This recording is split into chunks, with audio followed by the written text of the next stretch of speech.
we've had a lot of people that have said it's the first week of summer holidays and it's getting a little bit crazy. So we'll have people kind of dropping in and dropping out, but I do think that we just kind of we just crack on. So it's amazing to see so many kind of new faces, but also obviously the includability regulars as well. And then this one's a slightly different format to that we usually do. So normally we have 2 or 3 guest speakers, and then we have a couple of breakout rooms. This one's kind of very much a panel event, and there's going to be no breakout rooms in this one, but there will be a good opportunity to ask questions at the end. And the reason for that is this is the launch for us of includability for the sports setting, because what we've realised is with includability and the standard accreditation, is the more and more great people that we introduce to each other, then really good stuff does happen. And we've launched the education setting, which is going really, really well. And then we've identified that actually within sports, there are a lot of similar challenges, but actually there's an awful lot of unique challenges. But cross-sport setting and introducing people from football clubs to cricket clubs to hockey clubs to athletics, from amateur clubs to professional clubs, there is actually an incredible amount of great stuff that is happening. So if we can help and be part, even in a small way, of driving that change, then it's absolutely worthwhile us doing it. So I guess the main difference from the includability sports setting to that of the standard setting is the verification process is the same. It's got the mental health, diversity and inclusion, talent management, well-being and sustainability, and leadership and governance, but it's being carried out by experts within the world of sports, some of whom you'll be kind of hearing from on the panel event today.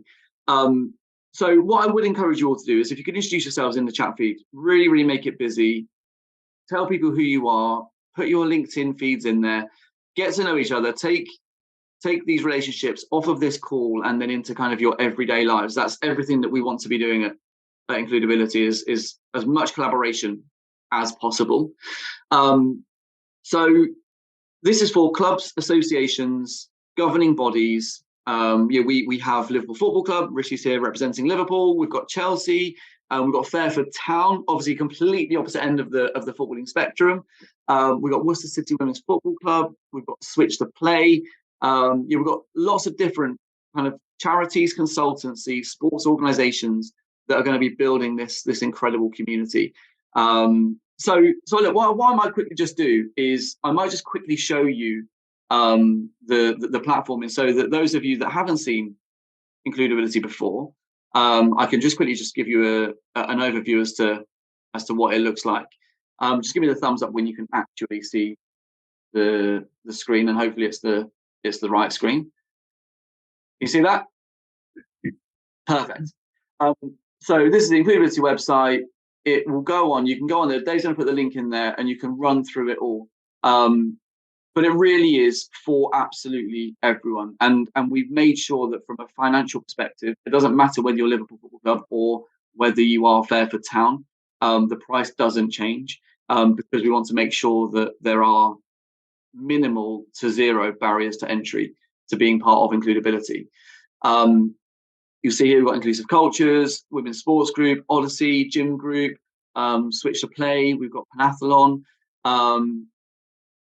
Really kind of just highlighting what I just said.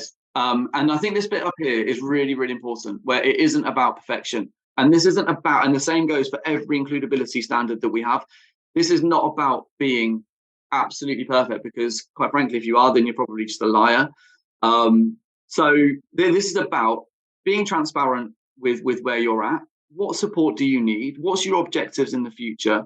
And how can we as an organization, as a community, come together to help you make that progress? So it's the intent to improve rather than actually, if we always go for perfection, we're never ever going to reach it. But actually progression can certainly be made. And we have seen that. I mean, Sara Matthews and Nicole are on here from Worcester City Women's Football Club. And the foundations that they're putting in place for an amateur football club is probably better than an awful lot of professional football clubs. And there's so much that can be learned, and that's what I'm really excited about, seeing how this progresses and how it really, really flourishes. And then you'll see here the pillars that we have, where it's D&I, sustainability, talent management, mental health, well-being, leadership, and governance. And then this is the shiny logo. So when you sign up, you complete a company commitment survey, and you would be granted pending status, which means that you then have a defined period of time to work through with our verification partners to then be granted includability, committed sports setting, and then you get your logo and everything, and access to the member benefits, etc. So I'm going to stop sharing, and actually I'm going to introduce. I'm really excited actually by the partnership. So our charity partner of the year for the sports setting is Switch to Play.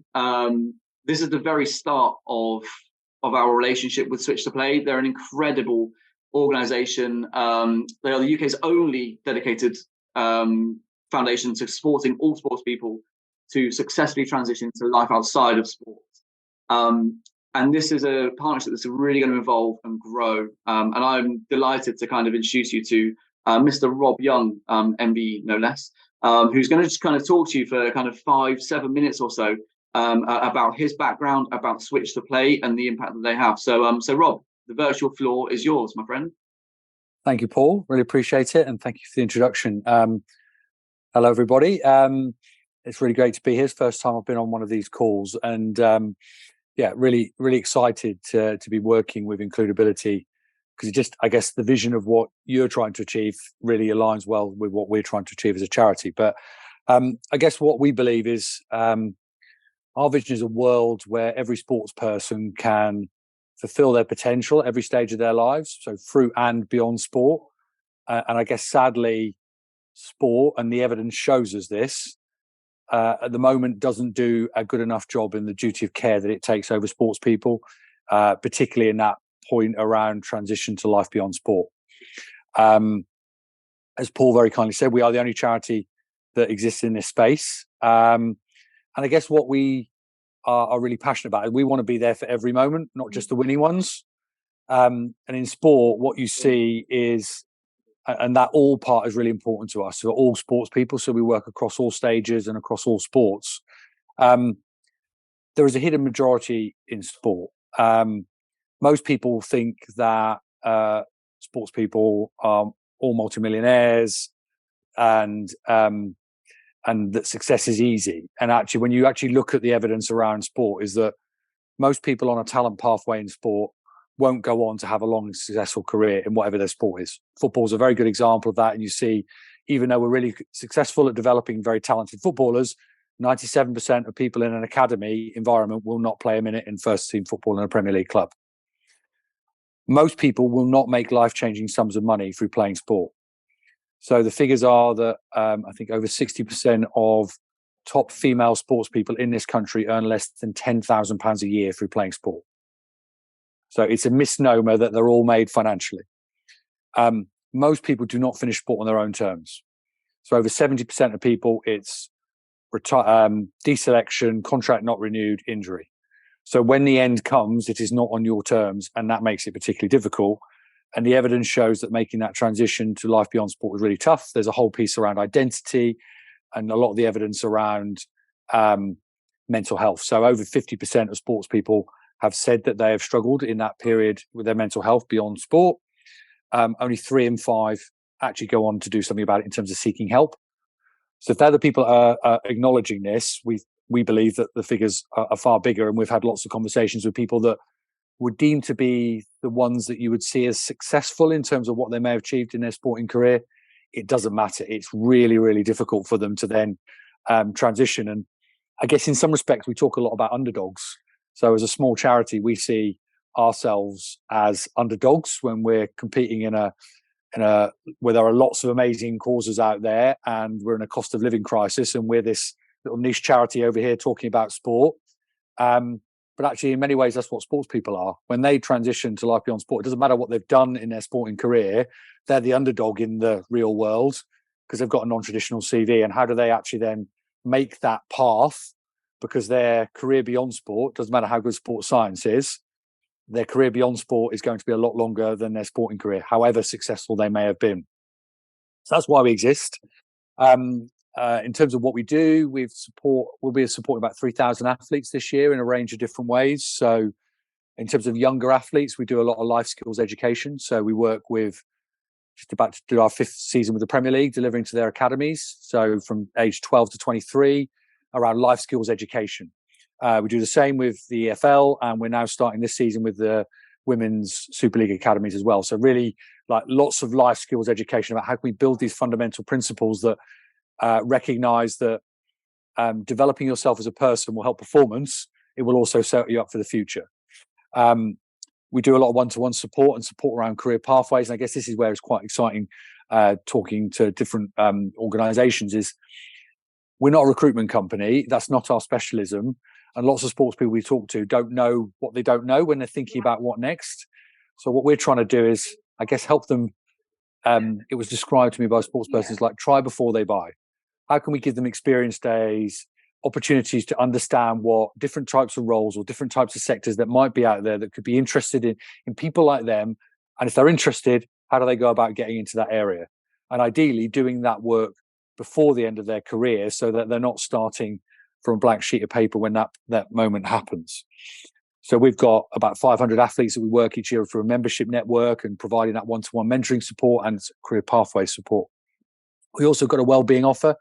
So we have an emotional support helpline to provide, I guess, that early intervention for people that are struggling around both during their career and beyond. So that's something that we do. So we've got a partnership with organisations like GLL Sport Foundation, supporting 1,500 athletes that they fund from junior age group competitors through to people that will be competing in the Olympic Games in Paris next year. So that's a really important part of the offer, recognising the wellbeing piece.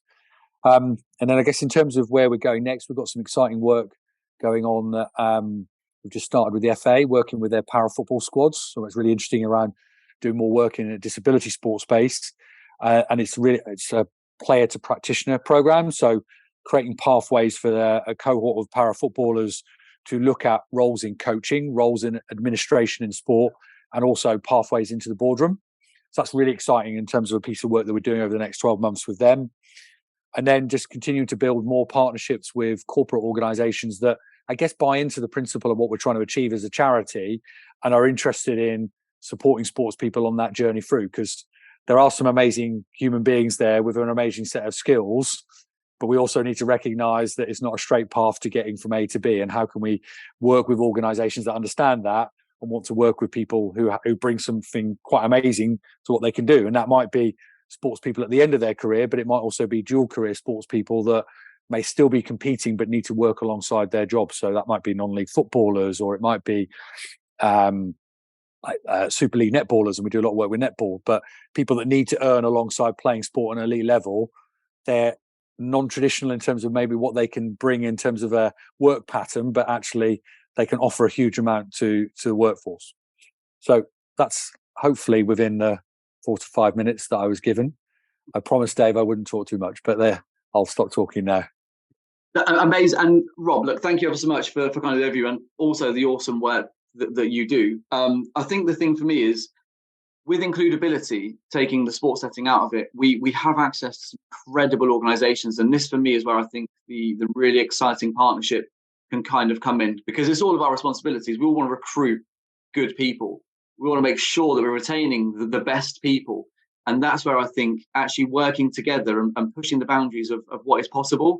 I think if you think about the Armed Forces Covenant that kind of gets signed, where you sign up as an organisation and you commit to supporting people that have left the military, and this is very similar to that. Is people that are dedicating their lives to a sport but need assistance in terms of employment, in terms of getting employers to understand what might be different, and that's where I think that we can really start to have an impact, all of us. So please also let the ideas flow. We are very much open to challenging the status quo, to trying to create something that perhaps isn't even there. And that is a massive team effort for us. So please do kind of drop that in the chat feed or catch up with Dave and I. But Rob, that's kind of something that I'm really keen for us to really talk about. And I've been working closely with Stephen Corker, the ex professional footballer. And when him and I were starting to create something, actually, he's now taking it to another level of behind the white lines, which is 4 academy players that get released. Some of these players are in the academy from 6 all the way up to 18, 19, and they don't have a career to fall back upon. And the mental health and the ill mental health that people go through, and the support just isn't there. And this is where I think that we have the most incredible community and the opportunity to actually make a difference.